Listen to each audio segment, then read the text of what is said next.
100 years ago, Tulsa, Oklahoma was the scene of one of the worst race massacres in U.S. history.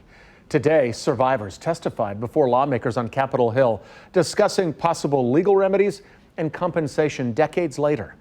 Daniel Backus, who has a family connection to this tragedy, reports. 3 of the last known survivors of the 1921 Tulsa Race Massacre testified before a House subcommittee. The night of the massacre, I was awakened by my family. 107-year-old VIOLA FLETCHER, known as Mother FLETCHER, was just 6 when a white mob destroyed Tulsa's prosperous Greenwood neighborhood and robbed her of her future. I still see black men being shot, black bodies lying in the street. I have lived through the massacre every day.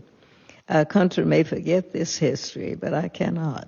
Her brother, 100-year-old HUGH Van ELLIS, still has vivid memories of how the violence affected their family. We live with it every day. We aren't just black and white pictures. We are flesh and blood.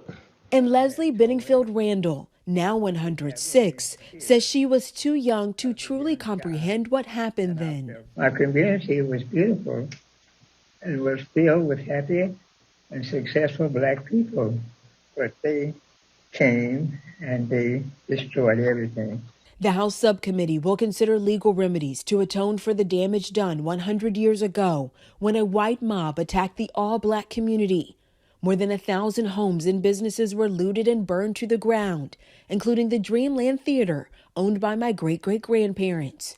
Historians believe up to 300 people were killed. By the grace of God, I am still here. I have survived to tell this story. The 3 survivors are plaintiffs in a lawsuit against the city and county of Tulsa, seeking reparations for the massacre. They've waited 100 years for this moment, the chance to demand justice for their suffering. Danya Backus, CBS News, Los Angeles. A reminder of a pivotal part of the civil rights movement is back out on the road. A restored vintage Greyhound bus, like the model used in the Freedom Rides, is traveling the South.